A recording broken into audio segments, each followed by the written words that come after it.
Hi hello नमस्कार. कसे आहात सगळे? तर गुड मॉर्निंग सगळ्यांना. नवीन दिवसाची छान अशी सुरुवात झालेली आहे. मी सकाळचं सगळ्या पूजा आवरून घेत आहे. तर माझी उंबरठा पूजा झाली, त्यानंतर गॅसची पूजा केली. खूप छान आणि प्रसन्न वाटतं सर्व असं काही केल्यानंतर. त्यानंतर मी स्वामींची प्राणप्रतिष्ठा करायला घेत आहे. सगळ्यात आधी मी दिव्याची पूजा केली, अक्षदा फूल वगैरे वाहून. त्यानंतर मी गणपती बाप्पांची पूजा केली, पण इथे घंटेच्या आधी पूजा केली, ते थोडंसं चुकलेलं आहे. त्यानंतर गणपती बाप्पांची पूजा करून घ्यायची. सर्वात प्रथम खाली अक्षदा ठेवल्या, त्याच्यावरती गणपती बाप्पांना ठेवले. त्यानंतर हळदी कुंकू आणि फूल वाहून अशी मस्तपैकी पूजा करून घेतली. त्यानंतर मी आचमन केलं. पाच पळ्या पाण्याच्या हातामध्ये घ्यायच्या, त्यामध्ये हळद कुंकू अक्षदा घेतल्या आणि एक संकल्प केला आणि ते सगळं पाणी परत ताम्हणात सोडून द्यायचं.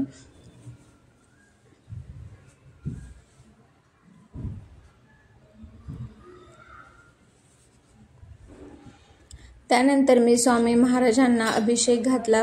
प्रथम शुद्ध पाण्याने, त्यानंतर पंचामृताने आणि त्यानंतर परत शुद्ध पाण्याने. हे अभिषेक करताना आपण पुरुष सुक्त आणि स्त्री सुक्त यांचं पठण करायचं असतं. तर खूप छान वाटत आहे. आज माझ्यासाठी खूप असा खास दिवस आहे, कारण स्वामी महाराज आज आमच्या घरी आलेले आहेत. त्यामुळे सगळीकडे असं मस्त चैतन्याचं वातावरण तयार झालेलं आहे. तरीही मी पूजा पहिल्यांदाच करते. माझं काही चुकलं असेल तर स्वामी महाराज मला क्षमा करावी.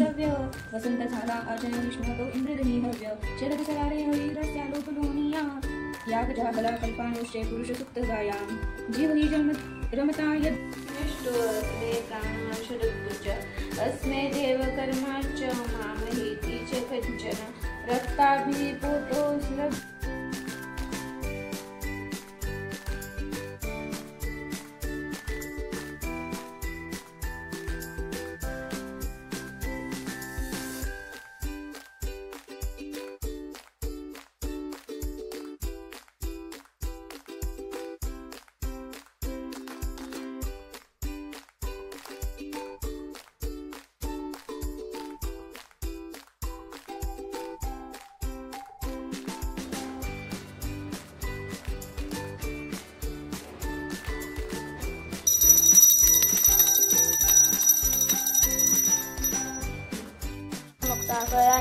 जय देव जय मंगल मूर्ती ओ श्री मंगल मूर्ती. दर्शन मात्रे मन कामना पूर्ती. जय देव दीर्घ कष्ट बरात गौरी कुमरा. चंदनाची ओटी कुंकुमेश्वरा. धीरे जगत मुक्त शोभत घरा.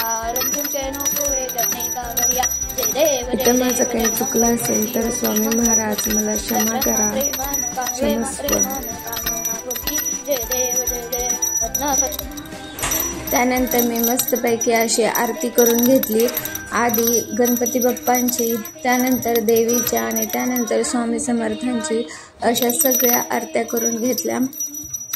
घरामध्ये सगळीकडे धूपचा वास, खूप असं प्रसन्न मन वाटत होतं.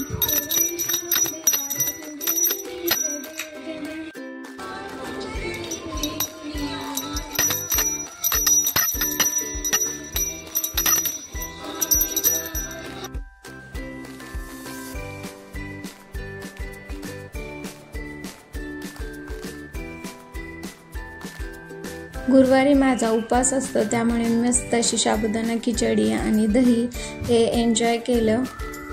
छान असं सगळं पूजा संपन्न झाली मस्तपैकी असं. मग त्यानंतर मी खिचडी खाल्ली आणि संध्याकाळी सगळं आवरून छान अशी स्वामींच्या आरतीला गेले.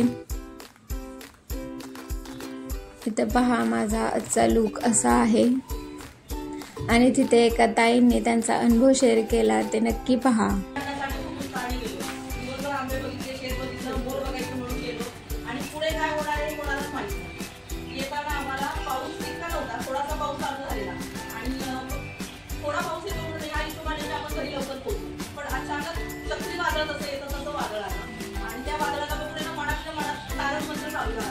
महाराज भीती वाटते माहिती असं मनात म्हटलं आणि थोडंसं म्हणजे इथून इथपर्यंत गेला असेल तर वरून म्हणजे झाड आमच्या पूर्ण गाडी खाली होतं ना, आम्ही सगळे एकदम शॉक मिळतो. बाहेर वारा आणि पाऊस इतक्या नाही की लोकांना आवाज सुद्धा जातो. आणि हा बरेच आणि मी माझे मिस्टर हे सगळे एकदम झाड बघतायत आणि काहीच दिसत नाही.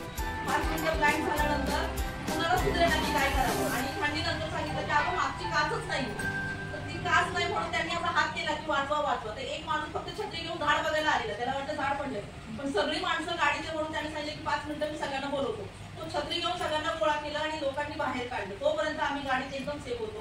कोणालाही थोडं सुद्धा खरचटलं नाही. आणि ज्या काचा असतात ज्याच्यावर झाड पडलेलं, पाठीमागची काचही मागच्या मागे पडली, ती आज जर आली असती तर सगळ्यांना लागलं असतं.